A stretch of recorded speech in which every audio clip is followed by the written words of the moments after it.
आप सुन रहे श्रीमद् भागवत गीता। अर्जुन के पूछने पर भगवान अपने उग्र रूप धारण करने का कारण बतलाते हुए प्रश्नानुसार उनका उत्तर देते हैं। श्री भगवान बोले, मैं लोगों का नाश करने वाला बड़ा हुआ महाकाल हूँ। उस समय इन लोगों को नष्ट करने के लिए प्रवृत्त हुआ हूँ। इसलिए जो प्रतिपक्षियों की सेनाओं में स्थित योद्धा लोग हैं, वे सब तेरे बिना भी नहीं रहेंगे, अर्थात तेरे युद्ध न करने पर भी इन सब का नाश हो जाएगा। इस प्रकार अर्जुन के प्रश्न का उत्तर देकर अब भगवान दो श्लोकों द्वारा युद्ध करने में सब प्रकार से लाभ दिखाकर अर्जुन को युद्ध के लिए उत्साहित करते हुए आज्ञा देते हैं। अतएव तू उठ, यश प्राप्त कर और शत्रु को जीतकर धन धान्य से संपन्न राज्यों को भोग। ये सब सूरवीर पहले ही से मेरे ही द्वारा मारे हुए है। सव्यसाची, तू तो केवल निमित्त मात्र बन जा। द्रोणाचार्य और भीष्म पितामह तथा जयद्रथ, कर्ण तथा और भी बहुत से मेरे द्वारा मारे हुए सूरवीर योद्धाओं को तू मार। भय मत कर, निसंदेह तू युद्ध में वीरों को जीतेगा, इसलिए युद्ध कर। इस प्रकार भगवान के मुख से सब बातें सुनने के बाद अर्जुन की कैसी परिस्थिति हुई और उन्होंने क्या क्या किया, इस जिज्ञासा पर संजय कहते हैं।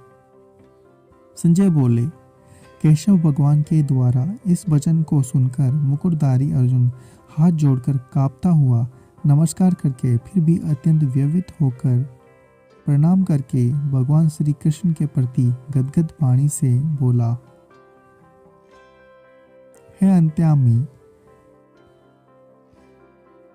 यह योग ही है कि आपके नाम गुण प्रभाव के कीर्तन से जगत अति हर्षित हो रहा है और अनुराग को भी प्राप्त हो रहा है तथा भयभीत राक्षस लोग दिशाओं में भाग रहे हैं और सब सिद्ध गुणों के समुदाय नमस्कार कर रहे हैं। हे महात्मन, ब्रह्मा के भी आदि कर्ता और सबसे बड़े आपके लिए ये कैसे नमस्कार ना करे, क्योंकि यह अनंत है। देवेश, हे जगनिवास, जो सत्य असत और उनसे परे अक्षर अर्थात सच्चिदानंदन ब्रह्म है, वह आप ही है। आप आदि देव और सनातन पुरुष है। आप इस जगत के परम आश्रय और जानने वाले तथा जानने योग्य और परम धाम है अनंत रूप, आपसे यह सब जगत व्याप्त अर्थात परिपूर्ण है। अब वायु, यमराज, अग्नि, वरुण, चंद्रमा, प्रजा के स्वामी ब्रह्मा और ब्रह्मा के भी पिता हैं। आपके लिए हजारों बार नमस्कार नमस्कार हो।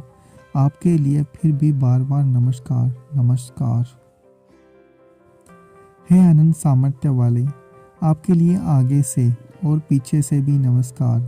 हे सर्वात्मन, आपके लिए सब ओर से ही नमस्कार हो, क्योंकि अनंत पराक्रमशाली आप सब संसार को व्याप्त किए हुए हैं। इससे आप ही सर्वरूप है। इस प्रकार भगवान की स्तुति करके और प्रणाम करके अब भगवान के गुण, रहस्य, महात्म्य को यथार्थ न जानने के कारण वाणी और क्रिया द्वारा किए हुए अपराधों को क्षमा करने के लिए 10 श्लोकों में भगवान से अर्जुन प्रार्थना करते हैं। आपको इस प्रभाव को न जानते हुए आप मेरे सखा है ऐसा मानकर प्रेम से अथवा परमार्थ से ही मैंने हे कृष्ण, हे यादव, हे सखे, इस प्रकार जो कुछ बिना सोचे समझे हठात कहा है। और है अच्युत्य, आप जो मेरे द्वारा विनोद के लिए विहार, शैया, आसन और भोजना आदि में अकेले अथवा उन सखाओं के सामने भी अपमानित किए गए हैं, वह सब अपराध अपरम्य स्वरूप अर्थात अचिंत्य प्रभाव वाले आपसे मैं क्षमा करवाता हूँ। अगर आपको हमारा ये प्रयास अच्छा लग रहा है तो चैनल को सब्सक्राइब करें, वीडियो को लाइक और शेयर जरूर करें। आप सुन रहे श्रीमद् भागवत गीता। अर्जुन के पूछने पर भगवान